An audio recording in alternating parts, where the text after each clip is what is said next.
Writing prose has its own set of rules. It connects up to your musical rules, but you got to create the music without the music.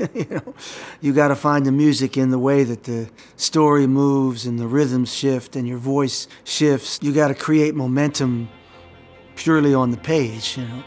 I wanted to use the classic rock and roll images: the road, the car, the girl. What else is there? There was a language enshrined by Chuck Berry, the Beach Boys, Hank Williams, and every lost highwayman going back to the invention of the wheel. When you're writing musically, you have that guitar, you have the rhythm that condenses time, and you can say an awful lot with just a brief line or 2 lines or 3 lines. Part of the freedom of the book, it allows you to delve into great detail, but once again, it still has to be musical, and it still has to flow and move in a way that keeps the reader interested. But to make these images matter, I'd have to shape them into something fresh, something that transcended nostalgia, sentiment, and familiarity. I was a child of Vietnam-era America, of the Kennedy, King, and Malcolm X assassinations.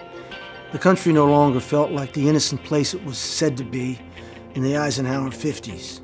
Political murder, economic injustice, and institutionalized racism were all powerfully and brutally present. These were issues that had previously been relegated to the margins of American life. Dread, the sense that things might not work out, that the moral high ground had been swept out from underneath us, that the dream we had of ourselves had somehow been tainted and the future would forever be uninsured, was in the air.